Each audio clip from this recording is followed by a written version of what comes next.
Hey, everybody, welcome back. So, I'm here with podcaster, best-selling author Jo Piazza, and I just wanted to talk to you a little bit more pertinent to what we do here about how you do what you do. Yeah. Because we've been talking about your new book. You've written many books, and written, by the way, books. I feel like this book quickly because you just had a book out. Yeah, yeah. I'm now on I'm now on a book a year schedule. So it is I do, but I write quickly.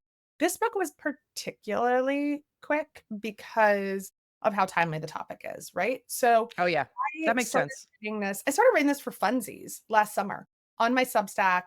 I was on book tour for my last book, The Sicilian Inheritance, which is very different. It's like a, family murder mystery set in Yes. Sicily. It's like beautiful and elegant. And this is elegant trash, I like to say. But I started writing it for fun. I'm like, like, what if we're doing like a take on Chad Wives, but it's a murder mystery, and we've got a character kind of like Harrison Butker who goes to this graduation or goes to this event and starts talking down to all these women. And what if they fight back? And that was the first scene I wrote. There's a Harrison Butker scene in this book. And I started putting it out on my Substack.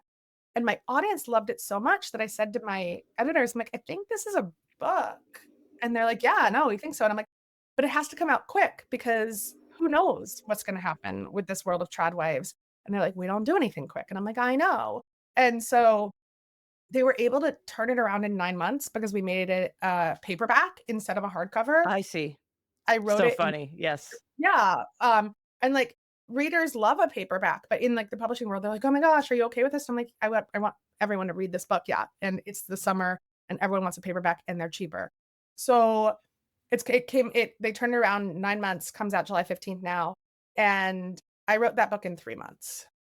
That is incredible. Okay, so just I feel I do some writing, obviously not at your speed and not at your level of just producing so much great writing, but I find that requires the most focus of everything I do. It requires laser focus, and not only that, for a quantity of time. Yes. Same, So same. are you going off somewhere for a couple weeks and Mhm. getting it done? No. You're saying I do not do that. How are you finding this? For So all because all the parents are always like, "But how do you guys do all this stuff?" right. So and which I love to talk about. I really do, and it's one of the things I get asked the most is, like, "How do you do all the things?" Number 1, my, like, productivity and, like, my ability to write in any situation comes from the fact that I was a tabloid journalist at the New York Daily News in the 2000s. So, like, I filed copy every day. You just I had filed to. copy from everywhere because if I didn't, my toxic boss was, like, gonna throw a mug of coffee or wine, depending on the time of day, Oh my at my gosh. head across the room. So, like, I can write anything, anywhere. I'll plop down with my laptop, literally in, like, a, bathroom of Bungalow 8 and just start filing copy, which I did because I was a gossip columnist. And so I'm fast. I was trained to be fast. I was trained to not have to like go like off like to a very like precious place. And I've written through all three pregnancies and newborn periods. So I joke that like I wrote a lot of these books like sitting on the toilet, just like phoning it in on my phone, hiding from my kid. I don't need precious time, but I do need brain power. And Yeah. so the writing is the first thing I do every day. And when I'm in the thick of writing, which actually right now I'm not because I'm letting myself do some marketing for the book, but I'll be back in it in about a month. It's the first thing I do. I don't do anything else. And because we have childcare and the kids are in like their little schools during the day. So starting at 8:30 or starting at 9, that is the first thing I do until I'm done. So I'm going to write 1,000 to 2,000 words every single day, and I'm not doing anything else. I'm not checking email. I'm not fucking around until those words are done because it Mm, takes the most of my brain. yes. Afterwards, I can like, do the emails, do the 1,000 other jobs that I have, but like I make sure to do the writing. I prioritize it. I block it on my calendar. I'm like, I'm not doing anything. I'm not scheduling anything else. I don't do podcast interviews. I don't do anything. And when things get in the way of that, because life with kids is Yeah. unpredictable, there's a doctor's appointment, someone needs to come home from school, whatever it is. Yeah. Are you do you just are you know, have you over the years made space for that, or is it just double time the next day? It's I will double time the next day, or I'll try to push it in the afternoon, like, I really try to get it in. Yeah. Even if it's, like, if I'm in a doctor's appointment, I will try to type it out on my phone. just to get, because for me, getting the words in, and I also think like enemy is, or I think that perfection is the enemy of done. Yes. So like it just, you get them done and I edit later. I do not edit as I go along. And I also don't plot. I like fly by the seat of my pants and a massive pants.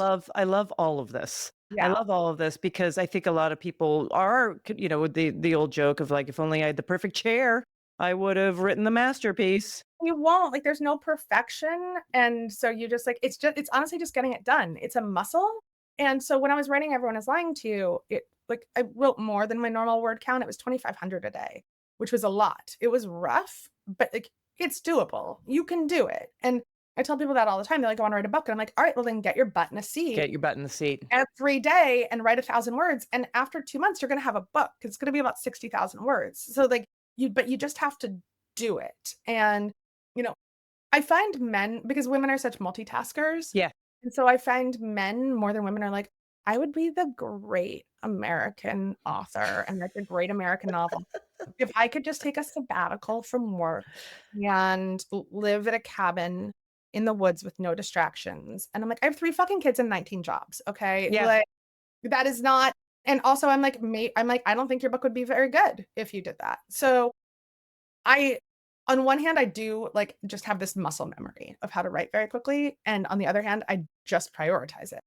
Well, the muscle memory only gets it's just like going to the gym. I mean, if someone goes to the gym once a month, you're not making any progress. The only Exactly. way to do it is I mean, that's what I say, that's the joke of doing stand up is that if you have to basically do it every day to be any good at it Yeah, yeah, because that's the only way to do it. it's the It's only way to just do right. I mean, what it's it even is. weird when I take the time off from writing right now, like, getting back into it is gonna be weird, but I'm also just like, this I mean, it feels like I have so much space right now, to be honest. Yeah, I'm sure. I'm sure I mean, I'm guessing that at some point it's relieving, another point terrifying. Terrifying, it is terrifying. But also, I mean, my other thing is I just have like I said, I have so much help.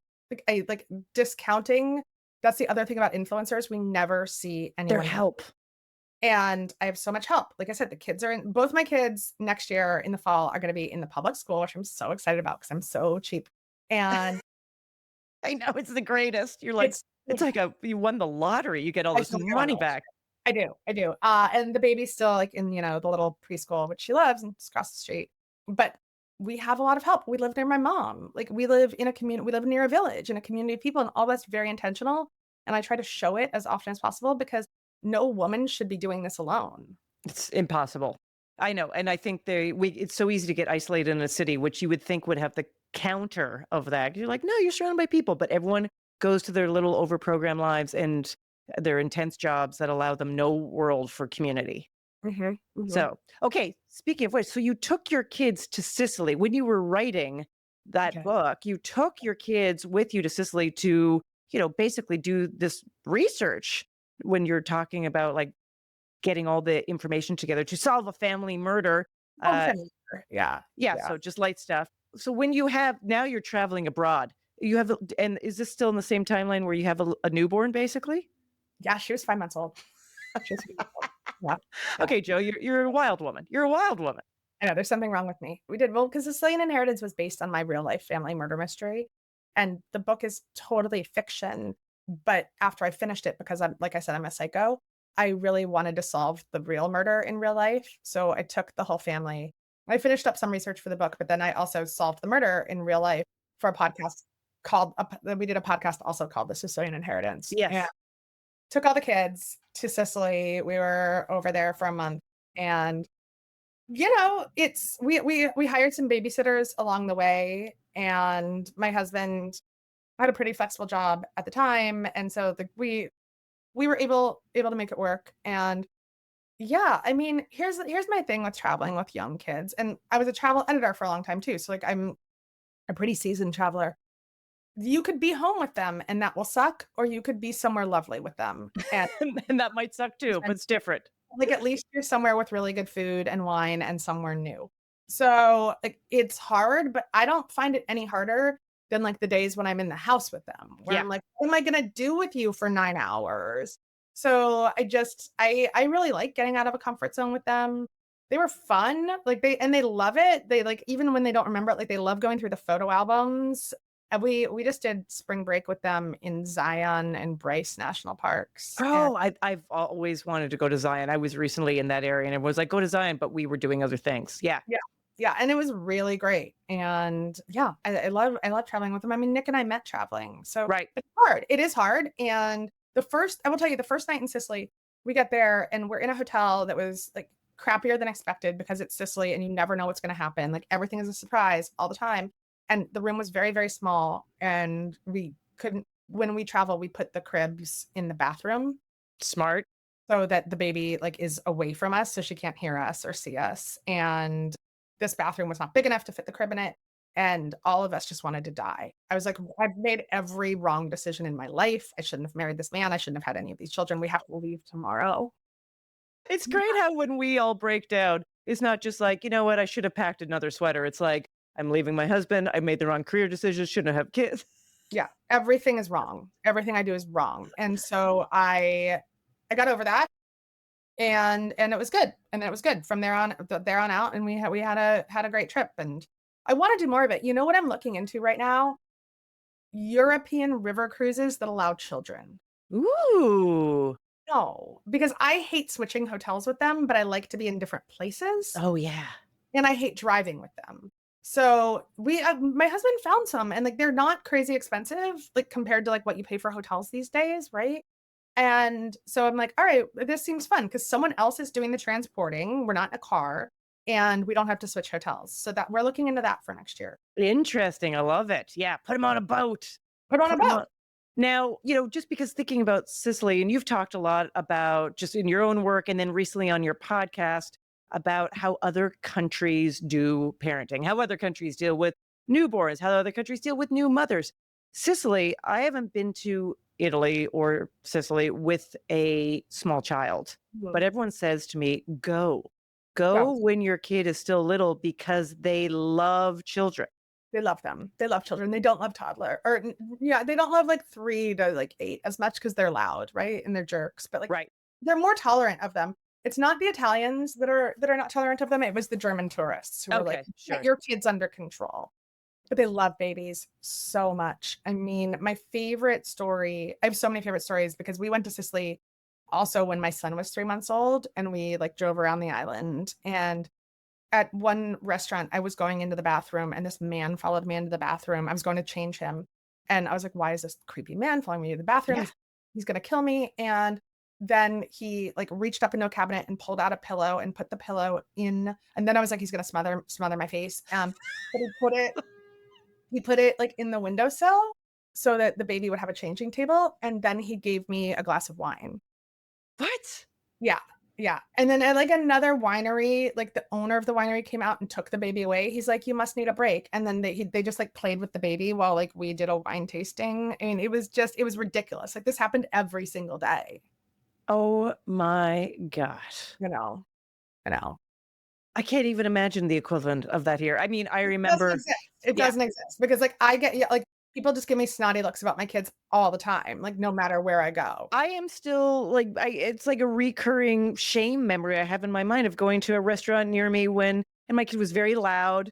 I all these people talk about talking to your kid and blah blah blah. My kid will just yell over me, trying to do gentle parenting with him. Oh my I don't gentle parent, okay? I've finally reached the point where I'm very honest about this, and those gentle parenting influencers can go Yeah, suck it, okay? Like, I'm sure gentle parenting works if you have gentle kids, but I don't. My me kids are not neither. gentle, and so, like, I mean, they're great kids, I love them, but, like, they're not if I'm like, "Oh my god, tell me, like, what feeling made you do that?" They're gonna be like, "Shut up." Well, the and because they're me, essentially, and Yeah, I'm like, "I get it. I don't wanna be talked down to like that, Dr. Becky." So, yeah, I'm just like, I don't gentle parent because I don't have gentle kids, and so I'm loud, my kids are loud, but it that flies in Italy. It yeah. does. What have you had moments in America, perhaps near your house or where you're traveling around America, where you have your kids somewhere, they are losing their mind, you're in public, and Mhm. you have to, deal with a meltdown, drag them out of a store. I don't know. All the time, all the time. My children have, like, laid down in the middle of the sidewalk, Me too. uh, in dog pee. Yeah, and just, like, had to I've, like, carried them kicking and screaming out of stores because they wanted something, and I said no, and I just think we have to offer women more solidarity when we see it happening. I tip my hat to people. Oh, another time we were in Rome and I had the 2 of them. Nick had the baby. And I went into, like, this very, like, nice, like, Salumeria, like, fine food store. And, like, That's Maria is so great. both Yes. of them were, like, trying to touch everything, and everything is breakable, and I'm like, "Don't touch anything, don't touch it, don't touch anything." And when I was checking out, the woman at the checkout counter just slid a single Peroni beer in my bag and was like, "You need it." Oh my god, I love that woman. I know, and I try to, like, do that for other parents. I try to buy mom's coffee and things like that because, like, my husband gets coffee bought for him anytime he's solo parenting. Oh, well, yeah, My I children mean, use it and people are like, "Oh my god, let me help you." Meanwhile, I just get, like, glared at because my kid is covered in snot. oh, yeah. No, me too. I mean, I literally can replay that moment where some people left the restaurant that were sitting beside us with evil eyes Yes. because they couldn't handle how loud my kid was being, who was like being engaged by the server. So they were in cahoots and these Ah, other people left. And then I was like, oh my God, we got to get him out of here. We're making the restaurant lose business. oh my god. Yeah, yeah, the worst, the worst. I mean, I don't go to those places anymore, but I also give my kids screens at Yeah. restaurants. Yeah. So that's, like, again, like, I try to bring them into a nice restaurant or not even nice, like a restaurant, right? And, like, we do the things. I'm like, "All right, let's look at the menu. What would you like to order? I'd like you to order politely. Here's what I'd like you to say. I'd like you to look people in the eye and, like, let's try some new foods." And, okay, I get it. Sitting around while adults talk is boring, so here's some screens. Yeah. Yeah. And you talked about media literacy when we last talked, just about being very honest with your kids when they're watching YouTube or whatever, what it's about. And also, I imagine as they get older, you will be able to hopefully guide them through their social media. Maybe Mhm. social media will be lessened by then. I don't know. I don't know. I mean, I hope so, but yes, yes, I hope I can do that. Yeah. So I have this thing, and it's a little bit of a backlash of gentle parenting. It's a little bit of a backlash of social media, where speaking of shame, I think shame is very important. I think it's a very important thing to have. I think it checks you to be the right person sometimes in social scenarios. I don't think you should have so much that it stops you from standing up for yourself, but and shamelessness of social media, right? Where people looking in the camera and just being unabashed so they can make money or just hopefully they'll get likes by being the most shameless version of themselves. The most shameless version of themselves. I mean, the algorithm rewards extremes in so many Yes. ways, right? And so, like, we know what it likes. We know that it likes vitriol and hate and fighting, and contention. And for me, the way that I've dealt with it is I really have curated my feeds, right? I unfollow so many people. I also don't scroll. I'm not a scroller. Like, Mm, because I think of it as work, I, like, go on. it's like not interesting. That's hilarious. It's not that interesting unless I'm really hungover, then it, like, really scratches an itch. Just in the same way that I feel like VH1, like, behind the music Oh, or yeah. those, like, '80s shows, those used to do it, like, where you're just, like, laying there ordering, like, a hamburger from the diner, and you're like, "I just wanna watch this thing about Danny Pintaro from Who's the Boss." Like, that's what Instagram does for me now. But, yeah, and I just think looking at everything being like, "Why is this person like, why are they selling me this?" But, like, why are they saying this? Like, what do they want? They just want likes. Most people just want likes. They just Just want want the algorithm. likes. Yeah, they just want likes because it is also our livelihoods I know. now. It's I mean, just when what I it is. about it, I would get off it full stop if it didn't sell my books. I can't be an author Right. unless I am on social media. I can't be an author unless I have this podcast and these other platforms because how do people find books these days? Right. No, I mean, it is just the necessary evil, as I say. Yeah. It is just what it is. And, when you were saying, I believe on your podcast, which I love. Everyone, please listen to it if you haven't already under the influence. But you talk to a lot of people about parenting. You're talking Mhm. about social media. And one thing that I related to, and I know a lot of parents relate to this, that right, your kids are downloading this wacky world all day. They can't process it as little tiny brains.